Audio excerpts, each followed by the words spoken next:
Have you ever wanted to travel to the spectacularly beautiful South Island of New Zealand? And if not, why not? This is the first episode in our New Zealand podcast series, and I can guarantee if this part of New Zealand wasn't on your travel list, it will be after this and the next few episodes. Today, though, we are taking you to one of the most stunning places in the world, and that's not exaggerating. This week, join us as we travel to Queenstown and to the main ski resorts that surround this gorgeous city. Now, I know you might not be into skiing or snowboarding yourself. However, we share the best resorts for non-skiers, brand new skiers, intermediate and advanced. And when I say skiers, I'm meaning snowboarders as well. We had all the above with us on this trip, from 1-year-olds through to grandparents. That would be me, Nana. And if you don't want to ski, you can just watch the action from the comfort of the heated cafes. There are 4 main ski areas that we tell you about: Coronet Peak, the Remarkables, Tremble Cone and Cardrona. Some of these areas are better for different levels, and we share all those details with you. Of course, it wouldn't be a beach travel wine podcast without some funny stories. And in this one, you will hear about how we nearly called it quits before we even started our first day skiing. And then, Lyle's most embarrassing moment, up the top of a blue run in front of the experts. Anyway, listen to hear about that. There is a whole lot more to this part of New Zealand than skiing, and we give some insight to those as well. Now, stay listening to the end to hear what is now the most popular reason people travel to Queenstown, and it actually has nothing to do with snow or mountains. So enjoy episode 74, all about Queenstown, New Zealand, and don't forget to go to the podcast description on the player you're listening on now and click the link to take you to the show notes to episode 74, where you'll see all the pictures of the snow resorts, the beautiful views, Queenstown, Wanaka, and a whole lot more. Cheers! And welcome to the Beach Travel Wine Podcast. We are your hosts. I'm Leanne.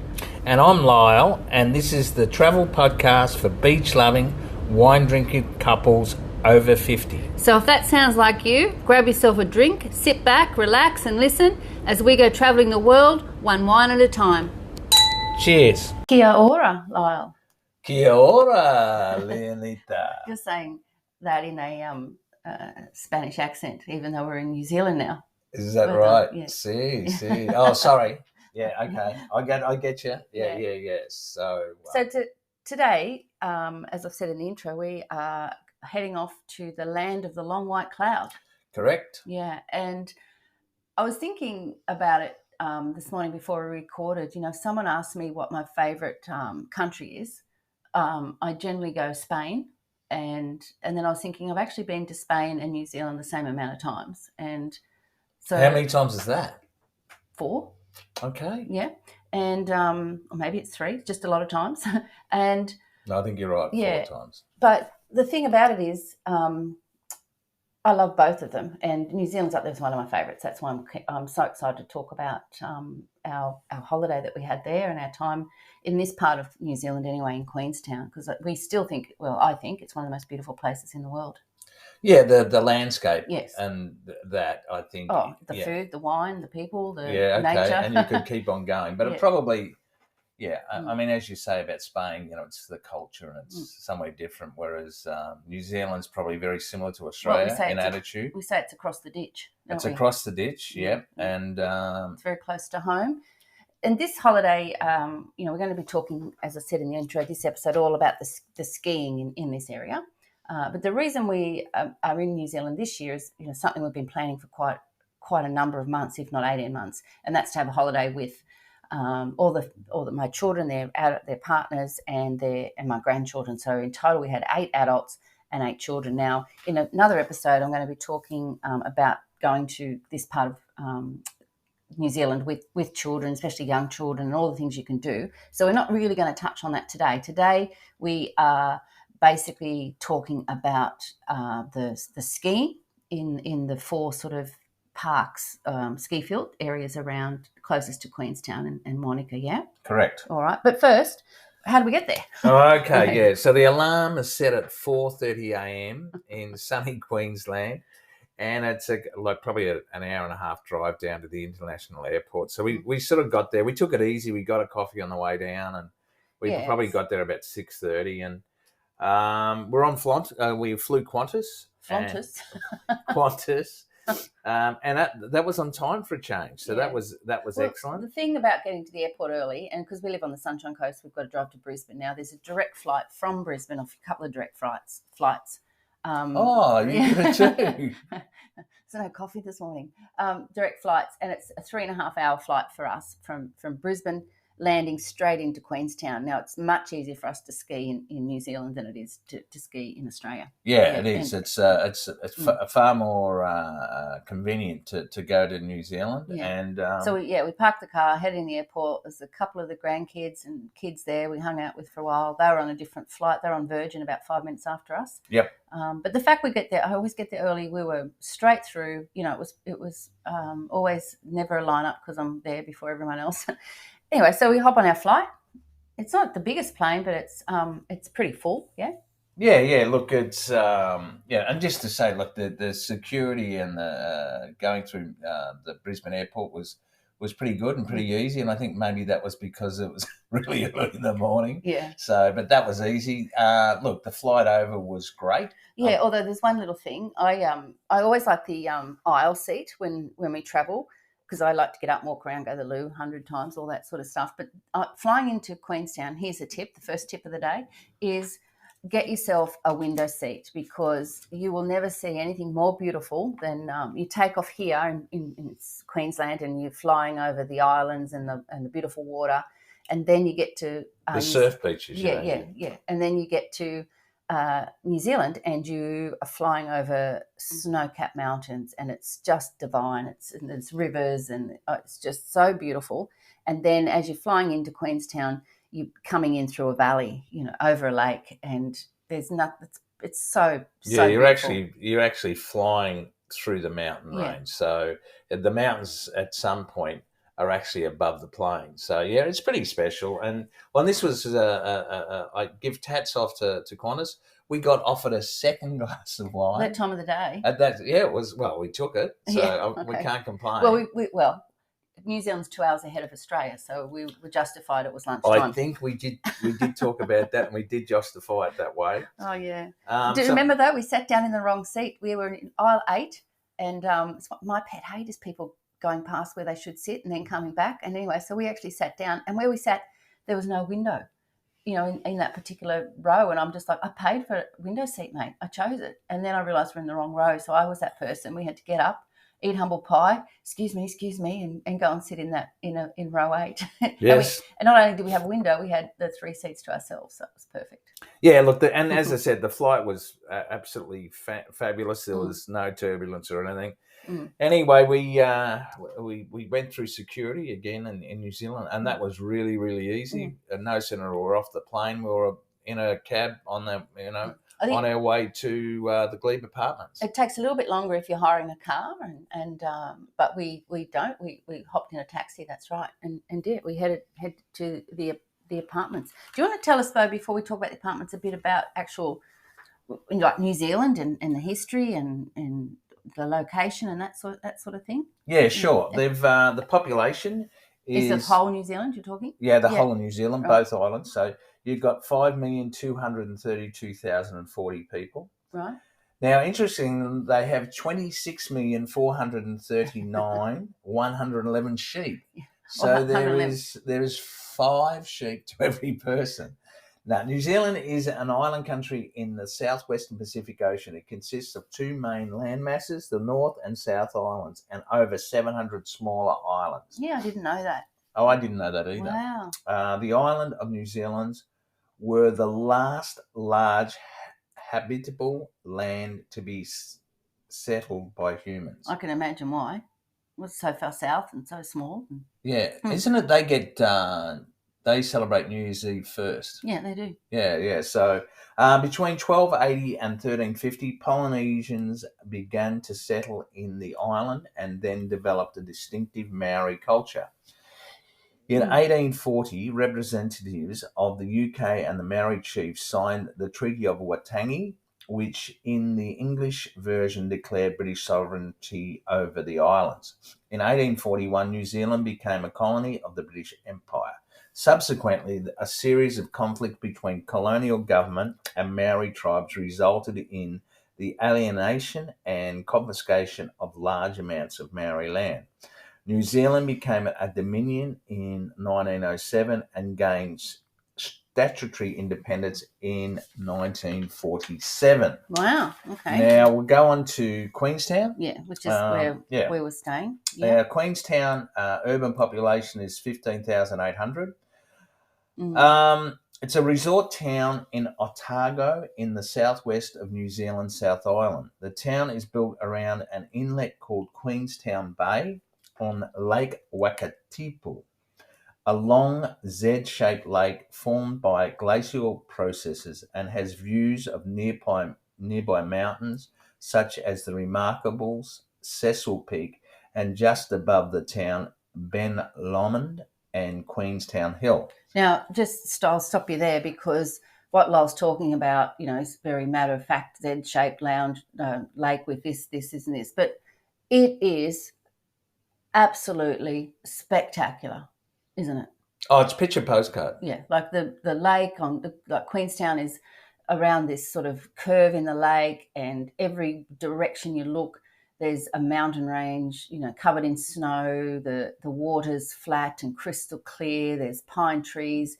It's magically beautiful. Yeah, the actual township, it's on like a bay. Yeah. It's a small bay. Yeah. And it's look, you can't describe how beautiful it is. And can't. Even, you get up in the mornings and you see the cloud cover, which sort of hanging through the valley. Yeah, and you see it hanging there, so you can see the mountains on top of the cloud cover, and then you can see the lake over the cloud cover.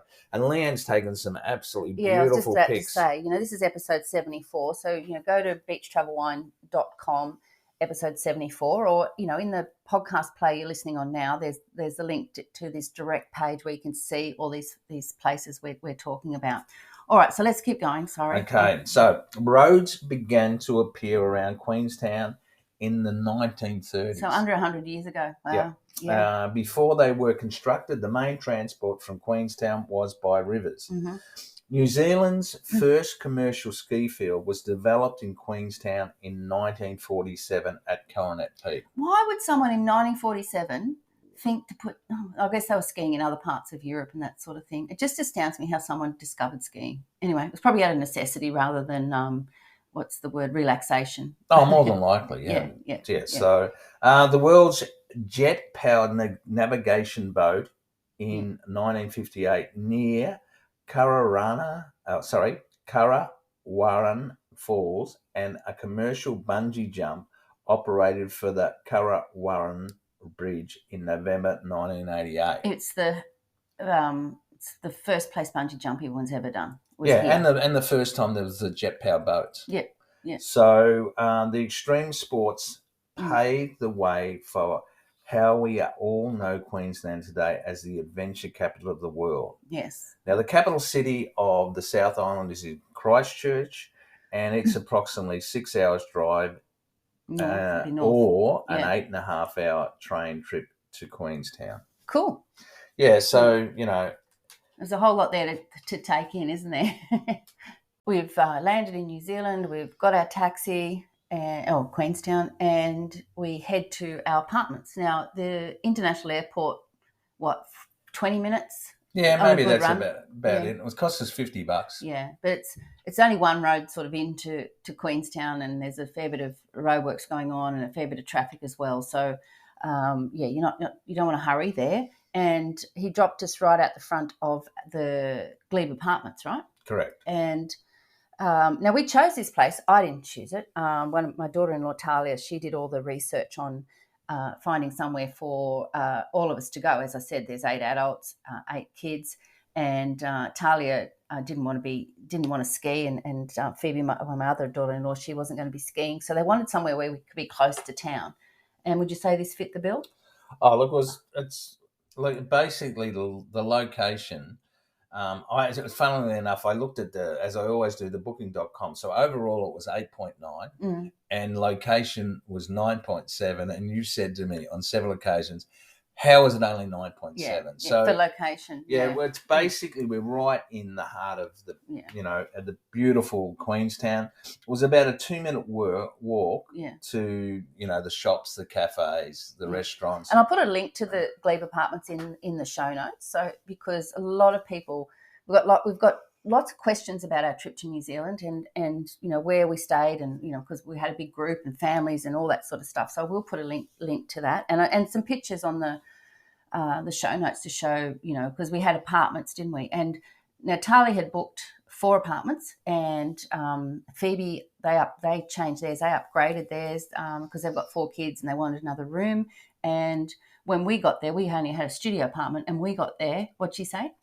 And you have an upgrade. Yeah, and we she said it was a 3-bedroom apartment house, but one of the rooms was locked off. So we had the biggest room. We had no kids, and we had a fireplace or a fake fireplace, and the apartment was honestly at least twice as big as our apartment at home.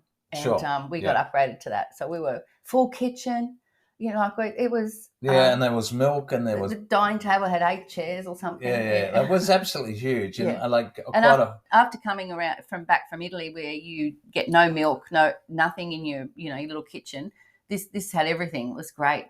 Biscuits, cups of tea, coffee maker, all that sort of stuff. So, and an air fryer. Yeah, we used an air fryer. Yeah, for the first time. Yeah, but look, there is the facilities basically. There's free undercover parking, which really is important because there's very little parking around Queenstown in itself. There's free Wi-Fi, or we can say Wi-Fi now. Free Wi-Fi, laundry, barbecue facilities, lake and mountain views, floor heating. Now, you weren't that keen. No, in the bathroom, I loved it. I hated it. The bathroom was way too hot. I loved for me. It. Yeah. And look, and the other benefit. Yeah. It's only 22 minutes drive to Coronet Peak. Sure, yeah. And I think it's about 37 minutes drive to Remarkables. Yeah, so it's in a fabulous spot. So, but our first night, because we want to move on to the skiing, because we said that's what this episode's about. So we need to keep moving along. We're reminiscing. I'm back there in that beautiful apartment, sipping a Pinot Noir. But we arrived on the Saturday that the Matildas were playing, and.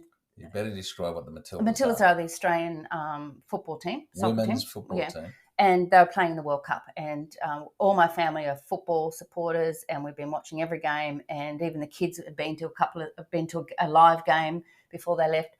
So we found a place that was showing it at the Pig and Whistle, which was like a block and a bit, so not even a 5-minute walk for us. And we booked a table for 16. And when we got there, we were shown upstairs in the pool table room. Yeah. And we had like one high table and a couple of little tables, and I just thought, oh my gosh, this is going to be a disaster. But actually it was fun, and the kids watched the others play pool, and once the game started, everyone's focus was on that. We had a great big screen right in front of us, so it was a lot of fun, wasn't it? And it wasn't ideal, but the fact that they did fit us in at the last minute, really last minute, because we went down in the afternoon to see if we could get a table, and they said yes. And we went back a couple of hours later. And look, the guys playing pool, most of them had a few drinks. They've obviously been skiing all day, and they've come in and they're getting amongst it. But they were friendly, and I couldn't believe Charlie. He was just was mesmerised watching the game, and the young blokes were really, really friendly. I met Stephen, and he was probably the ringleader of the crew. He was a very, very funny guy, and he liked the ladies. I did see that. But anyway, as Lan said, there was this huge screen in front of us, and it was the World Cup semi-final, and I think we were playing the Netherlands, and it went to full time. Yeah, it went to full time. Matildas won. But it went to extra time. Yeah, it went to extra time. And then penalties. Yeah, 7. They won 7-6 penalties, and there was 10 penalty kicks each. Yeah, that's a lot. Yeah, well, it's the most in history. Is it really? Yeah, I'm sure it is. Maybe in the World Cup. Most penalty goals in history, both men and women. In the World Cup. Yes. Yeah, the World Cup. Well, Yeah, that's the top league. And Courtney Vine kicked the winning goal, and the crowd penalty. Sorry. And you wouldn't believe, we're in the middle of New Zealand. Australia's kicked, they've won this semi-final, which they weren't expected to win. and the atmosphere just went crazy. Yeah. It was fabulous. Yeah, I thought it was France we played, but I could be wrong. Oh, it could be. We should know that. Sorry. We should, yeah. Sorry about that. Anyway. Well, we beat the Netherlands and we did beat France to get there. So I think you are right. I think it was France. Yeah, because there was a guy with the French flag. That's what made me think of it. Yeah, and that Stephen guy that I got, that was annoying the hell out of him. Yeah, okay. Trying to pinch his All flag. Right, let's move on, shall we? I think it's time to talk about going skiing. We're going to start in Coronet Peak, yes? Yeah. As I mentioned before, we didn't rent a car, so for us to get to Coronet Peak, we had to catch. They had run a bus every half hour, which you make a booking on. So we were on a pretty early bus, weren't we? And it was still dark. Yeah. It was a 10-minute walk to the bus station in the dark. Everything's a 10-minute walk. Like. Yeah, basically, yeah. There's no, and that's probably the furthest you've got to walk. If Lyle says 15-minute walk, you know he's lying. So yeah, everything's so compact. So yeah, and we just showed our ski pass for the bus drive. It was about 25 minutes, and it drops you right outside the Coronet Peak ski hire, the main building there. No, the main entrance. The main entrance there, and you go in and you just simply show. Well, I simply showed my ski pass. That's what I said to Lyle. Like, oh, it's that simple, is it? You have honestly the work that went into putting everything on that card was a lot more involved than what you think. Well, I'm sure you're going to tell us. Well, I might save that for another episode, but to say you can go on the website, and because we already had cards from previous visits. Yes. If you don't have a card, you can still get the stuff online, and then you go and pick your card up from the reception area, which is administration. Opposite. There we go. Yeah. But, we did have cards from a previous visit. So, but, because there were 8 people and 8 children, and we're all trying to work out how we can get the kids to the sort of ski schools, and me to my lesson and you to your lessons, and the boys with their ski passes, there was a fair bit of trying to figure out, out of our week, which 3 days and what sessions to do and all that sort of stuff. So in the end, I actually phoned a lady from the website, and that was so helpful because she could see what everyone else had booked, and we could do it all together. But yes, if it's pretty straightforward, it is easy, and you do. So your wife hands you a card and says, "There you go, honey." It's so there's all your gear and everything hired and what you need. And that's true. You did give me the card, and I thought how efficient and effective the whole system was. I thought it was brilliant. You just go in and you show once the you guy, get on there, and sure. it's got your size, it's got what you what's what you've paid for, really? And it was great. So I just went up and got all my gear and that sort of stuff, and but I have to say though, and now look, if you're not even if you're not a skier, stick with us here, because we do, like, Lyle's a good skier, I am a basic beginner. But, I want to tell you about some, like what it's like at this place, even if you're not a skier. But we hadn't skied since 2019.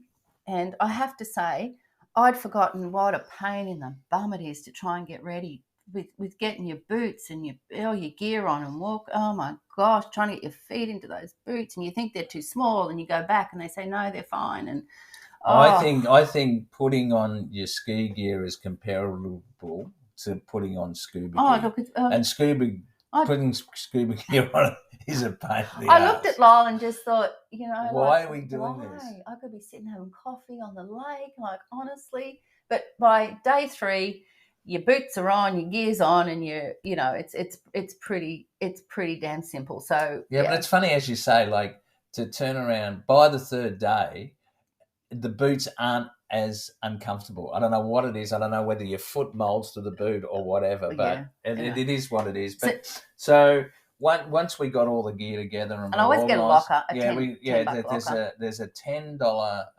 self-serve locker, so that you can put any of your valuables or things that you don't need to take out in the ski field. And so that's well worth it. And so you walk in at this level, and so as I was saying, so you got all the gear, you got everyone getting you got your skis, and then you're hobbling along with your skis. You got your poles, you got your boots on. You're hobbling along. You've got your skis, you got your poles, you got your helmet. You're making sure you've got your pass and your zip, and you've got your phone in another zip, and you've got your gloves because you don't need them on yet. And then, you know, you got to walk upstairs. Yeah.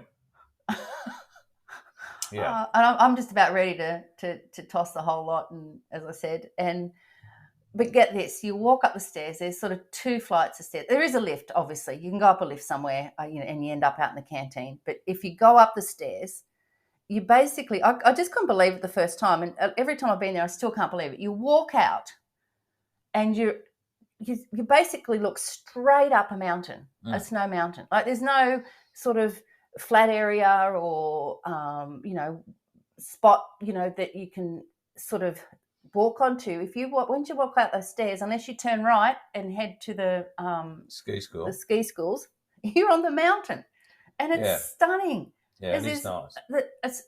I don't know what the word for extra white is, but it's glistening. Like when the sun's shining on that white snow, it's like it's got glitter in it. Yeah, it's a little bit similar to what I say about the glistening of the water, the sun off the water, and but isn't it is stunning? very similar. It is beautiful, and the views from there down over the lake.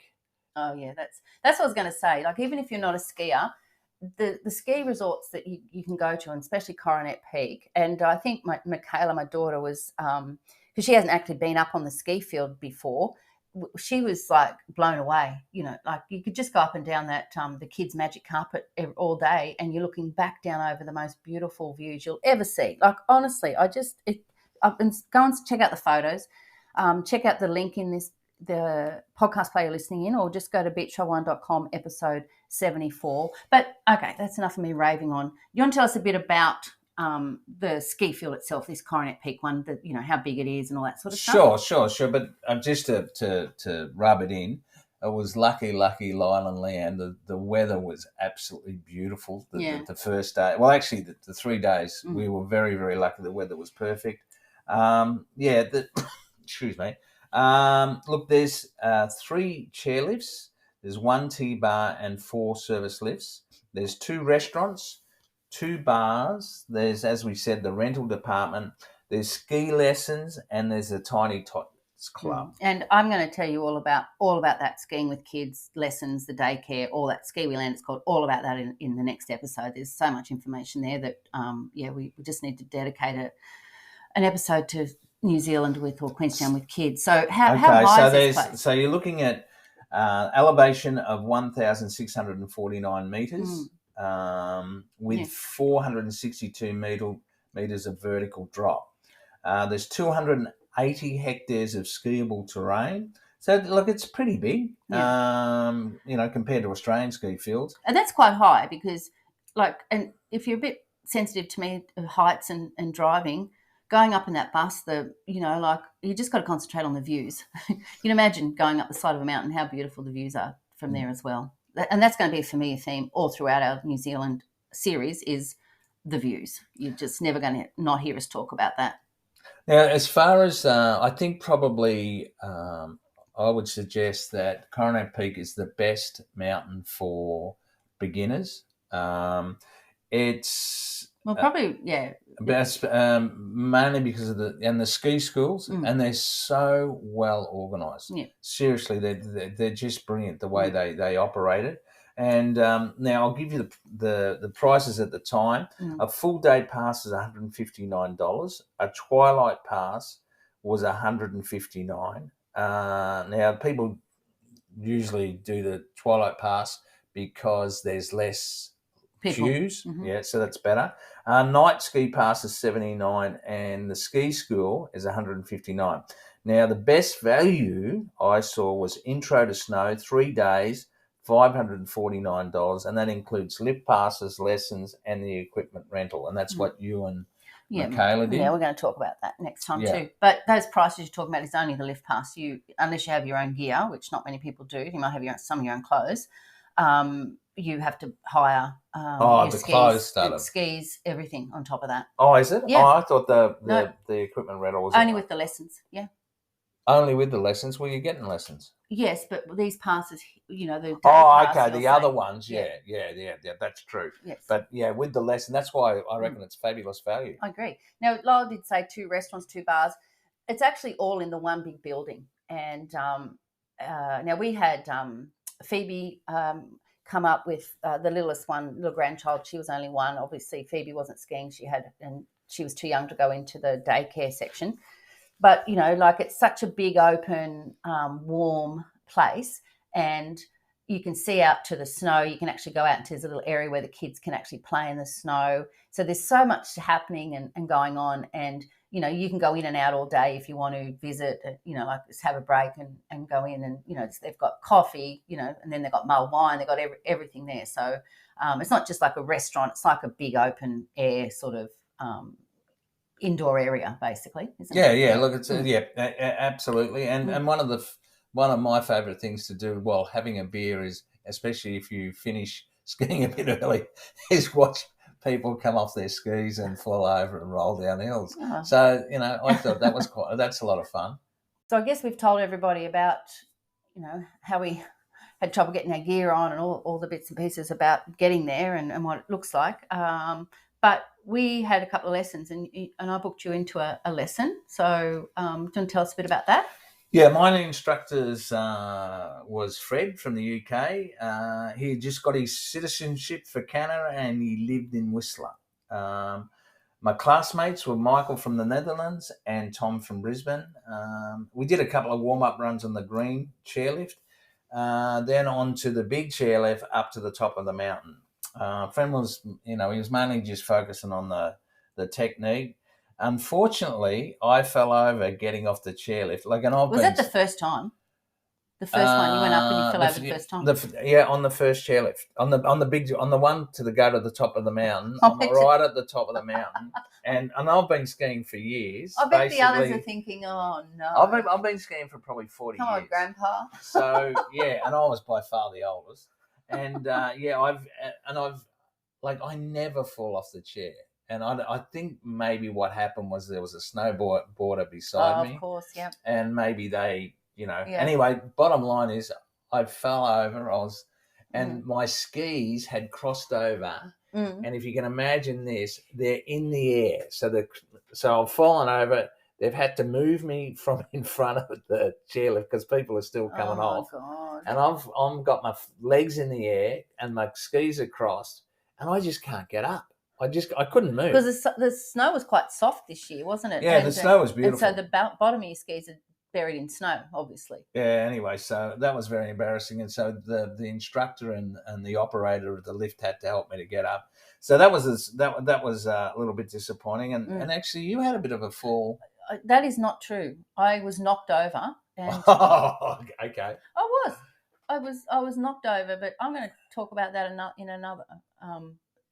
I'm sorry. With your daughter. Okay, fair enough. Yeah, because I didn't fall over. I've never fallen over. I've been knocked over. All right. So that was the first of my falls. Yeah. Now the second of my falls, I think, was the second run up to the top.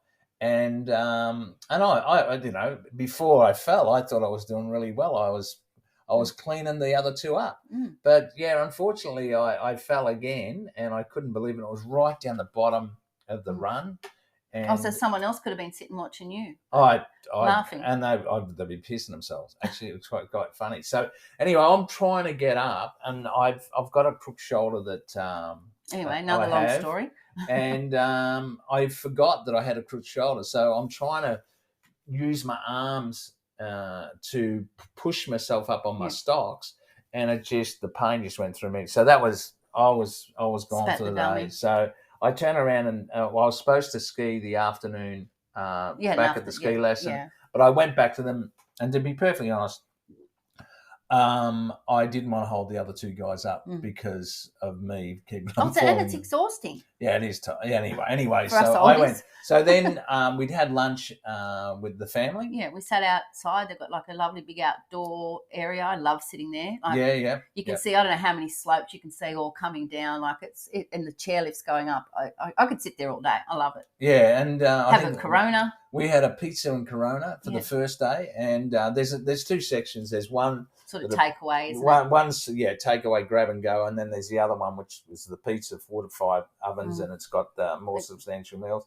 But so that was. So I thought I would then maybe have a ski with your eldest, Yeah, Jake so- and Chris, yeah, and so- your son-in-law, Yeah, Chris. so Jake was there skiing and son-in-law. So and it's that Jake's a pretty good skier and Chris is a pretty good snowboarder.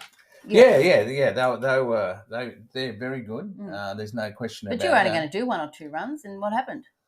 Look, I was, because my shoulder was starting to ache, but as it turned out, as it got to about 2:30, the cues really started to drop off. So I did, I don't know, maybe 3 or 4 runs more than I thought I was going to do. But then I thought by 3:30 I was shattered. So I thought, I'm going to get rid of this gear and I'm going to go and have a beer and wait for Leonita in the bar, which I did. And the process of getting your gear on and getting up the stairs is actually, I think, worse after you're tired, getting down the stairs and getting your gear off, trying to get those boots off and, oh man, it's what a relief though at the end of the day. I'll give everybody a tip. Probably, experienced skiers probably know this, but it's only taken me 40 years of skiing to realise that you should always do up the bottom clip first. When you're putting it on? When you're putting it on. And undo the bottom clip first before you take that off, because a young attendant came up when I was having trouble and told you that, and looked at me like I was a real dill. So so you dump your gear and it's such a relief, and we've got the locker there, and you grab your gear and you head up to the bar, right? You look, you're glad to get the gear off, but at the same time, you're walking up the stairs to go to the bar and you're thinking, what a great day you've had. Oh, sure. You're on cloud 9, you've had a good day. All right, I might have hurt my shoulder. There's nothing like a ski day. Yeah, sure. I loved it. And so it wasn't long until Leanne and the guys like Jake, and they had to pick up the kids from the ski. Yep, and we finished our lesson, so we came in as well. So Jake had offered us a lift home in the hired Tesla, and that was very, very nice. So here's just another quick thing. We got the bus up, so it takes you right to the front door. If you drive up, the car parks, I don't know how many, there's about 7 or 8 different car parks on different levels. So they fill them up and then the next one goes. But it doesn't matter, because whichever car park you're in, there's shuttle bus running, like 2 or 3 all the time. So, you hop off. You might wait 5-10 minutes for the shuttle bus to come back, and they, because people then got to put their gear in, their skis that they're bringing and all that sort of stuff. So therefore you've got to get the shuttle bus back down as well. One thing I did want to say before we move on is, how we hired a locker, right? I actually noticed there was a lot, like literally hundreds of backpacks sitting around upstairs in the outdoor area, and obviously it's such a safe culture to do that, And I'm thinking next time, maybe because you've generally got your phone and your credit card with you, you probably don't have to have a locker unless you have, like we did, some like boots and that sort of thing. But not everyone did have a locker, which and that's good, because a lot of people call back and they call in and get themselves snacks and things, especially when you've got kids. So I thought that was a nice the honesty culture in the ski field. Yeah, it was pretty obvious actually, wasn't it? Yeah, that's true. Yeah, yes. Have you got anything else you want to say about Coronet Peak before we move on? No. No. No. Sure. Well, I'm just looking. Then it was home for dinner. As you can imagine, a full day skiing, or like you did, falling on your butt, builds up an appetite. I'm not sure why you had to bring that up, but yeah, look, and also your thirst. And I've got to say that. That's true. Yeah. Leanne scolded me for buying a Taylor's Adelaide Hills Pinot Noir. Buy a nice Pinot Noir to have for dinner. For dinner, yeah. And Taylor's Adelaide Hills Pinot Noir is a nice one, but it wasn't from Central Otago, so I got scolded and basically got told not to do that again, and I took that on board. I didn't. That's fair enough, though, right? You go all the way to the most amazing Pinot Noir area in the world, and you buy a Australian wine. Anyway, the good thing about it was when we got to Jake and Phoebe's apartment, Jake was handing out the cold beers, so we had a beer with all the family, and then we just got Uber Eats in, and we had kebabs or something. Wasn't it? Kebabs. Yeah, we didn't eat out a lot this week because we were so tired, and we had all the family and all the kids. And well, it's pretty hard to take 8 adults and 8 kids out to dinner. Sure. I get that. Look, the kebab was fine. It was about $46 for both of them. But we were very hungry. We were very hungry, and we slept very well, I think. Yeah, we did. We in did. our nice warm apartment. Yeah, and the heated all, floors and all the rest of it. And we actually probably sat in front of the fire for a little bit and just, or the artificial flames, and it was very nice. You can actually see, because Jake's my oldest son, and he's there with his wife and 4 kids, and from their apartment, which wasn't far from ours, but was up the next level, they had a beautiful mountain view, and you could see Coronet Peak sort of in the background of that as well. Which is, it's just, once again, you're going to hear that, as I said, views.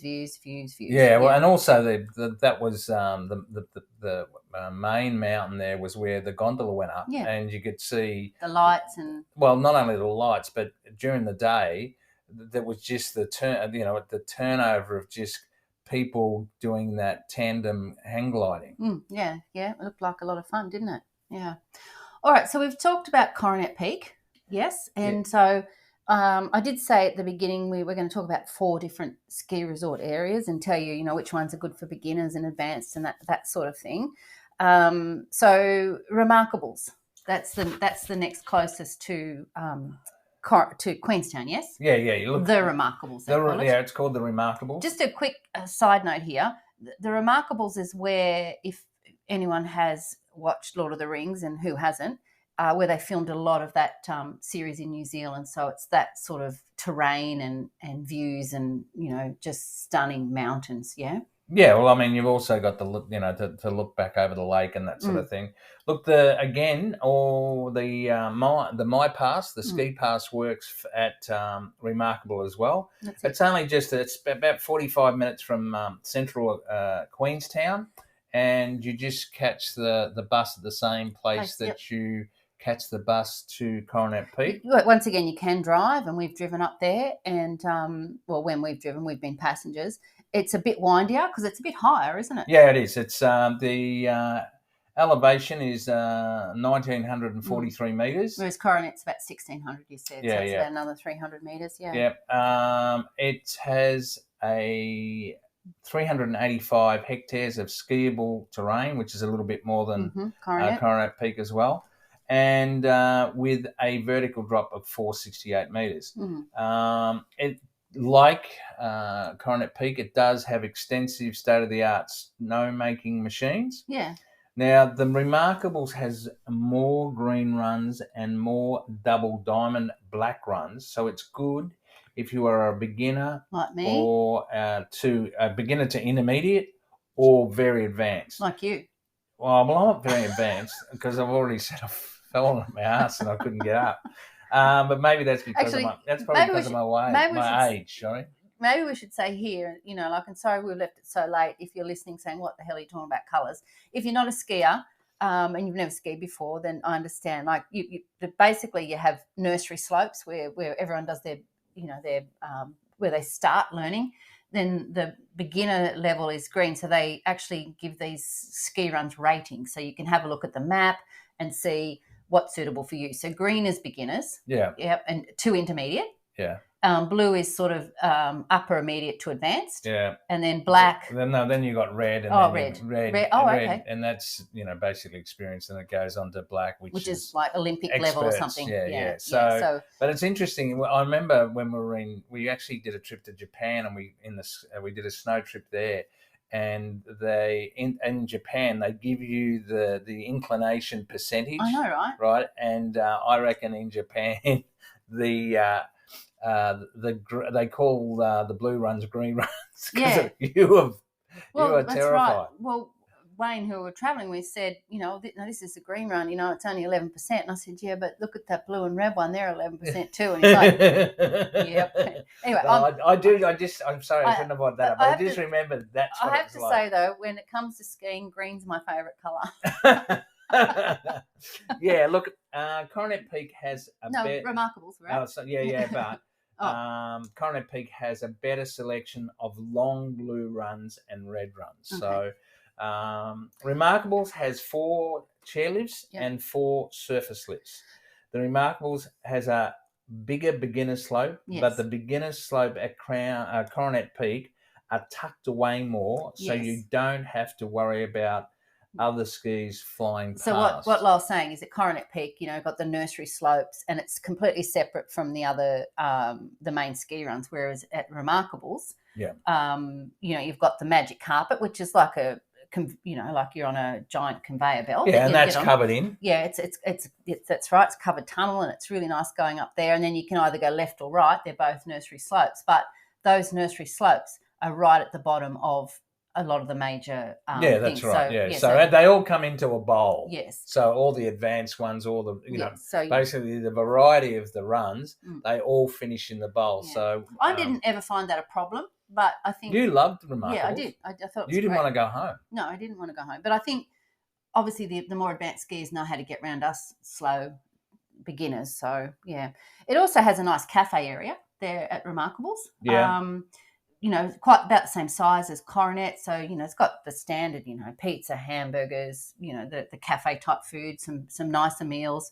Of course, cold beer, glass of wine, the mulled wine. bowl of hot soup, all that sort of stuff. Yeah, and it's another good spot where you can sit and watch, if you're a non-skier, where you can sit and watch the action from the cafe, which I've done several times as well. Yeah. But what it doesn't have, and that's why we didn't go with the kids, is it doesn't have the skiwee land, the childcare there, which is what they have at Coronet. Now the Remarkables generally has better snow conditions than Coronet Peak. Well, it's higher. Yeah. Well, because the Remarkables is in a valley that protects the snow from sun and wind, which is that makes sense. Yeah, so that's what that is, and the fact that it is higher. So and you can get there, as we said, by bus, or you can drive as well. So it's easy to get to, and it's not, as you said, it's not that far, is it? No. It's I think it's about 45 minutes in the bus, so it's not far. 45 minutes in the bus. So now the other thing is, I really haven't had much experience with this, but when I was talking to Stephen, who I'd met at the Pig and Whistle, was that the name of the pub? And I said, where are you skiing? He said, we do heli skiing. Right. Now, there is heli skiing at both Coronet Peak and Remarkables. And basically they fly you up. And this is for all our heli skier listeners out there. So basically what they do is they take you up and they will drop you off with an experienced skier if you need it. You can actually get a guide. Yeah. Or you can do it by yourself, depending. And you've basically right up the top, you've got the fresh snow. You don't need to queue up for the lifts or anything. They just drop you off and you pick your own run. So I definitely wouldn't be going to do that at all. But if you're experienced, that'd be amazing. Oh, it'd be fabulous. So the quick prices for those that are listening that might be interested: a 4-run day is $1,185, a 6-run day is $1,345, and a 7-run day is $1,445. Now, I can just imagine. I can't imagine, but I felt amazing after a day on the beginners and green slopes, and you just feel like, look at me, I'm a skier, I'm one of the team. I was exhilarated, but imagine doing that. It just must be the ultimate high, the ultimate thrill, the ultimate, adrenaline rush. One of the things that I love to watch is the skiing and snowboarding videos, and generally those are taken when people have been dropped on the top of a mountain by a helicopter. That's true, and you can see that it's making the tracks. And you just see the beautiful, beautiful blue sky contrasted against the white snow, and these guys just going through powder up to their hips. Yeah. And it's shit. Look, I think it'd be magical. the ultimate, but I don't think I'm good enough. Yeah, so that's the Remarkables, another really great ski resort. One of the other little places around Queenstown that everybody loves and is a little city called Wanaka. And it's sort of known as, and I'm sorry for the people that live there and don't agree, but like a smaller version of Queenstown. Yeah. And just like Queenstown has the Remarkables and Coronet Peak as the close ski fields, Wanaka has 2 ski fields that are close to it. And we're going to talk about those, but you're going to tell us a little bit about Wanaka first, aren't you? Yeah, look, Wanaka's got some of the most expensive real estate in New Zealand. And the reason for that is there's a lot of celebrities and All Blacks and that sort of thing. So you've got to remember that these places, I know I keep saying it, but you're just going to have to look at the pictures. There's there's nothing about this place that isn't stunningly beautiful. And you can imagine, like, I don't like the cold. I've lived in a cold climate. I hated it. But you could live here because it's just mind-bogglingly stunning. Yeah, it's amazing. Yeah. So that's why these people live there. You go there once and you're just like, oh, hello. Yeah, and they don't, and obviously they don't want the crowds of Queenstown, you know. Yeah. So Wanaka is a resort town on New Zealand's South Island. Obviously, it's set on the southern end of its namesake, Lake Wanaka, with views of snow-capped mountains. It's a gateway to the Southern Alps, Mount Aspiring National Park, a wilderness of glaciers, beech forests, and alpine lakes. So we're going to talk about glaciers in another podcast. Now, how to get to Wanaka? Yeah. Wanaka is 68.5 km from Queenstown via Cardrona Valley Road and Crown Range Road, just over an hour by car.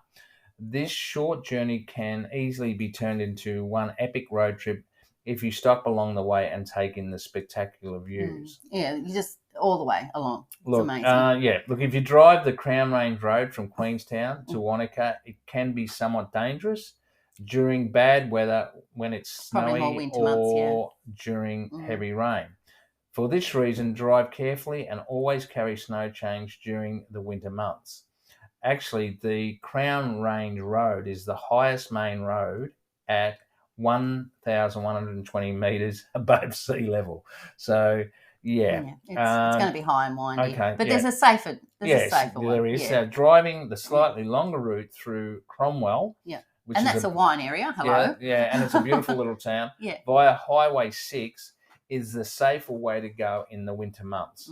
Now, if you haven't got a car, the Intercity operates a regular bus from Queenstown to Wanaka.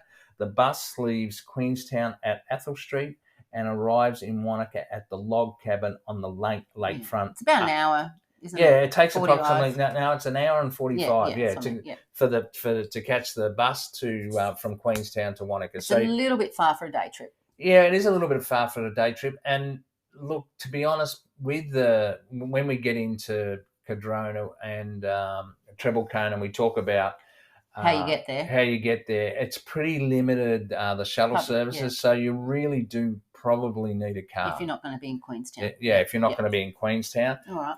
Yeah. So let's go and talk about Cardrona. Okay, so Wanaka, like as I said, it's a smaller Queenstown area.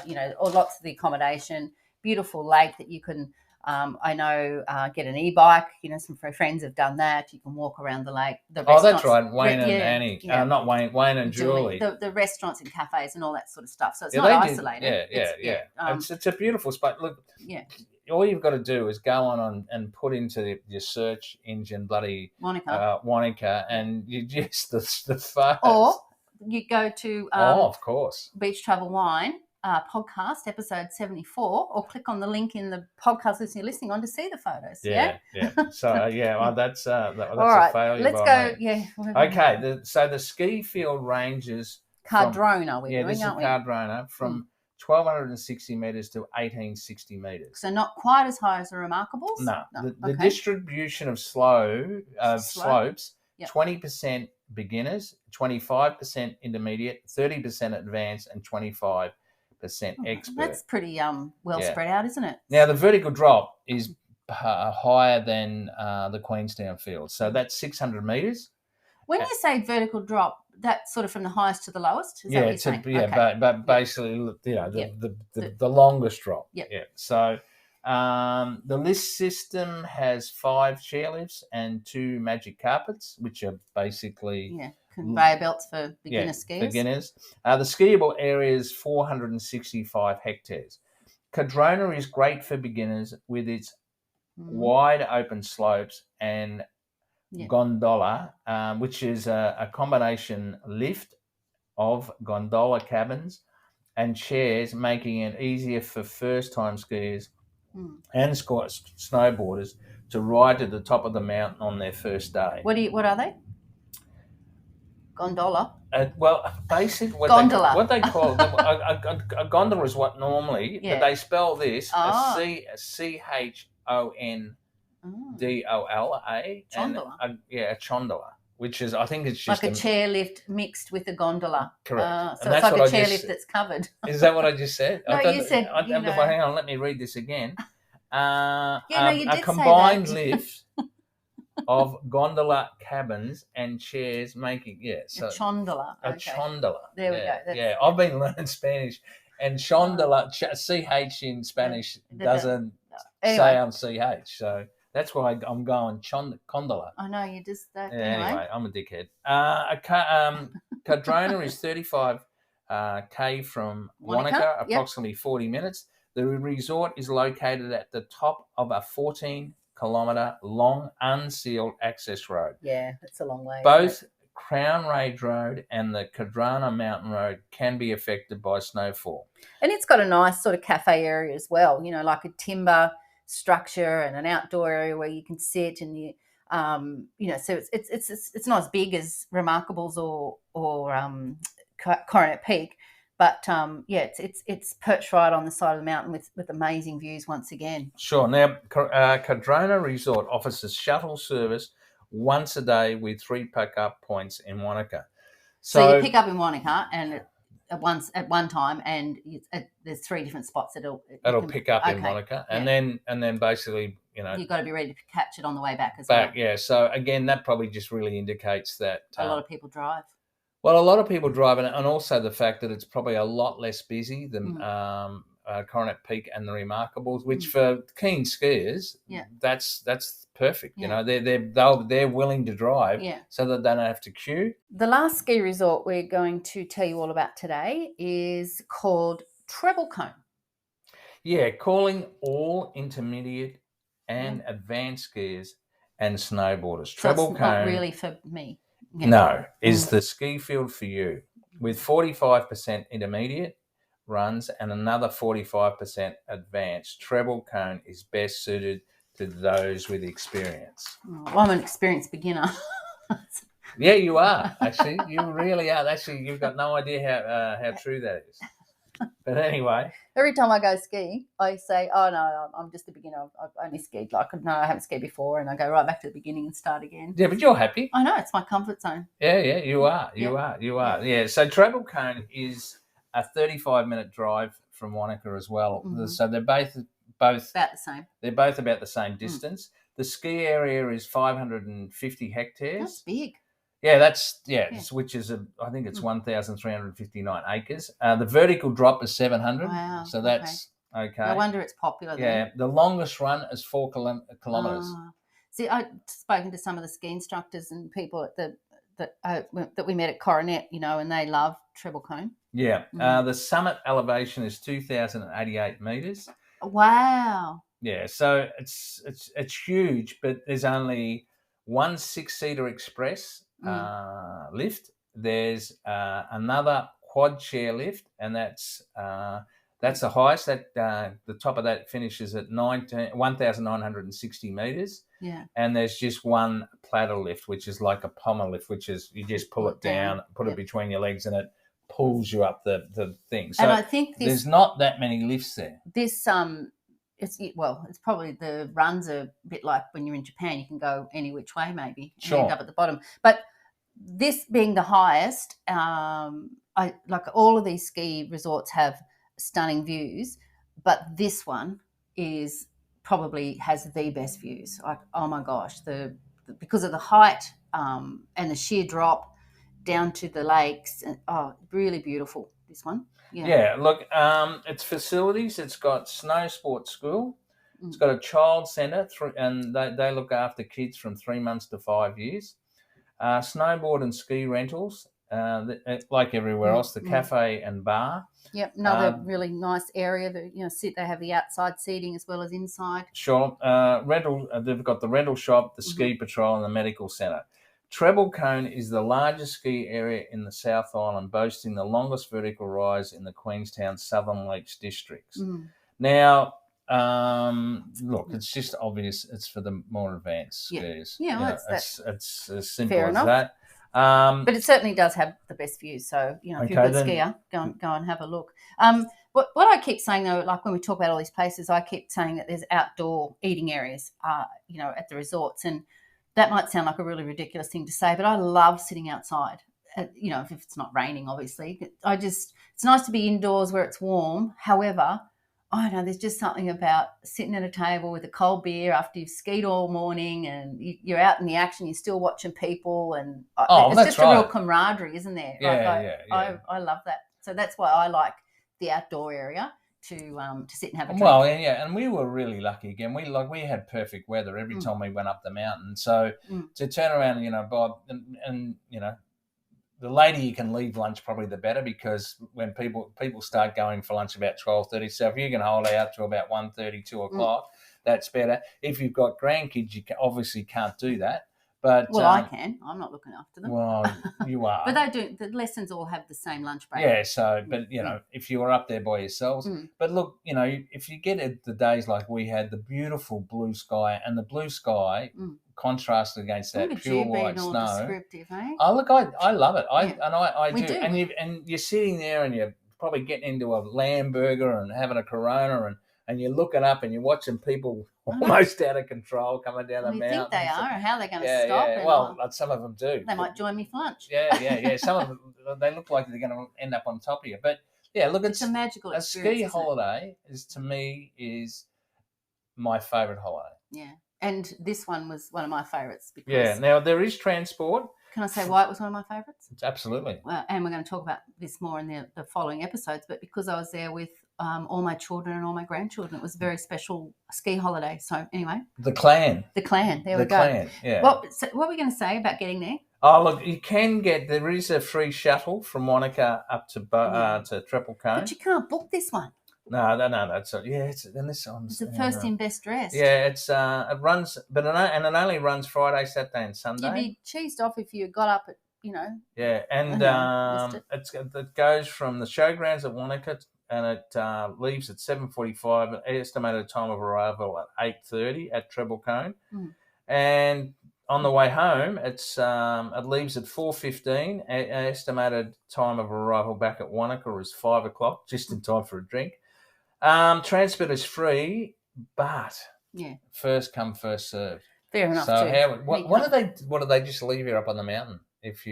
Well, no, I guess the only ones that went up the mountain on the bus are the ones that come back. It'd be more coming up in the morning. Yeah, okay. So okay. Anyway, that's fair. So they're the 4 ski fields. Before we finish off the podcast, though, we want to talk about a few other things that you can do. It's like in summer, because like it used to be Queenstown was really only for winter sports, but now it's massive in summer as well, isn't it? Yeah, they reckon it's, like I've heard, and don't quote me on it, they reckon it's 10 times busier in summer than it is in winter. I'm going to quote you on that. Lyle says. Yeah, okay, so there's lots and lots of cycle paths. The Queenstown Trail, 6 themed trails that run for 130 kilometres around the region. Cruise along beside Lake Wakatipu. I'd love to do that. Work up an appetite on your climb to Arrowtown. And we went to Arrowtown, but that's in another... That's another story. Another story. Or wind your way through the vineyards into Gippsland.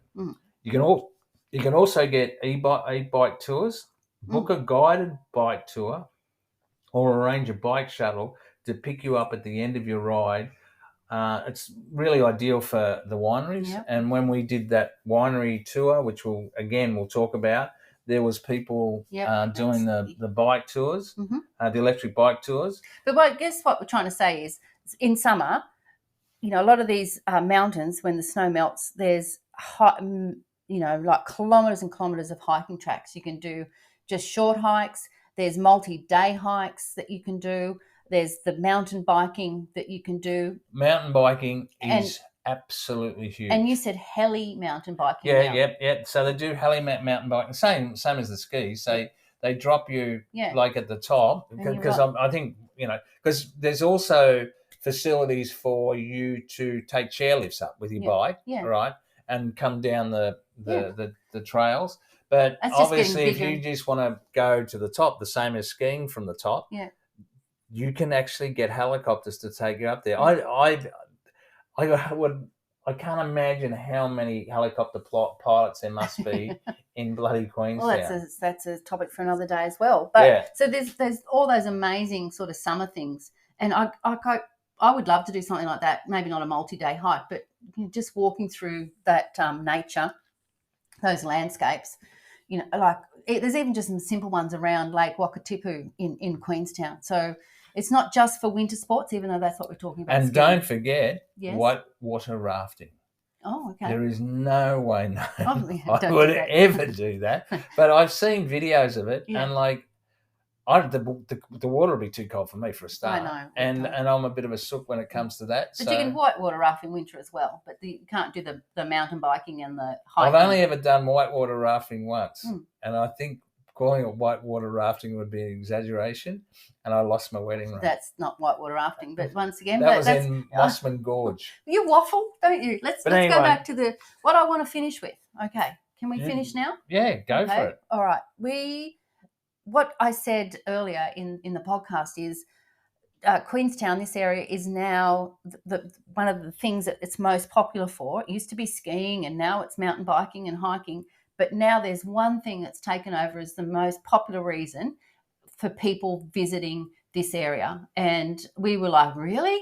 And it is golf. Yeah. Golf is massive. Now, we've got it from several sources. Even on the plane going over, we're like, you skiing, snowboarding, and I'm golfing. Like, what? And then, we spoke to some of the tours and things we did, and they're saying, the golfing's just gone mad. And you can see that when you get off the plane, people used to be picking up their snowboards. They're now picking up their golf clubs, and they're building golf courses, all over the place. They even have the New Zealand International. The New Zealand Open, Golf Open. Sorry, and they've got the probably the best known championship courses are Jack's Point. Yep. The Hills and Millbrook Resort. Yeah, and our friend Susie went and played at Millbrook. She's taken up golf, so she's another one of the statistics. She wouldn't go skiing, but she's there to golf. There are 6 excellent Queenstown golf courses within 20 minutes drive of the city centre. So that's it's just had 15,000 people live there, and they've got 6 golf courses. And we know when we did went into the wine area, one of the big wineries is now selling off some of their land, and they're building a big country club where there's a massive big golf course coming in. Yeah, they're now building retirement. That's Gibson Valley, I think. Yeah, and they're building retirement village there at Arrowtown, and they're putting a big golf course in. So it's now going to be known as the golfing capital of the world. Yeah, yeah. Well, we won't be going for golf though, will we? No. I was never. I was hopeless. I just couldn't hit the ball. No. Oh well, never mind. Okay, darling. So we've covered a lot of snow fields, in this podcast. Yeah. But, the question is, where was your favourite place to have a glass of wine or a cold beer? On the snowfields? Well, in this podcast where we've been. This one. Probably sitting outside at lunchtime at Coronet Peak. Yeah. That'd have to be it, Yeah. You with your boys and the kids. And my girl everything. now, she was skiing with me this time. Sure, yeah, absolutely, Michaela. Yeah. Look at there's nothing like it. And even if you're not a skier, just sit there and be part of that atmosphere. You can have a mulled wine, a cold beer. It's there's people all around you. There's families. There's young people skiing. There's people even older than us, and it's just not many. A few. Not many. No. There's something, I don't know, indescribable about doing that. And I hope I will, even if I give up skiing, I hope I'll go up there just to sit and watch and be part of it's like a tribe, part of a team. Yeah. I would suggest that I thought your smile was painted on the entire time we're in the ski fields with your family. Yeah. You were in Nana heaven. I was. Yes, snow Nana heaven. Well, darling, thank you so much for all that great information, and I hope our listeners have enjoyed that. But make sure you come back, because we've got a few more episodes where we're talking about all sorts of fun stuff. We're going to be talking about. I've got a guest host coming up, and we're going to be talking about being in Queenstown, this area with children, and all the things you can do there that are different. And Lyle and I we did a bucket list item, which I can't wait to share. And of course, there's also lots of wine and lots of other fun things. So and just a day about in and about Queenstown. Yeah, which we actually starting to think it's probably the perfect holiday destination. Yeah, look, it is amazing. All right, it's goodbye from me. See you later.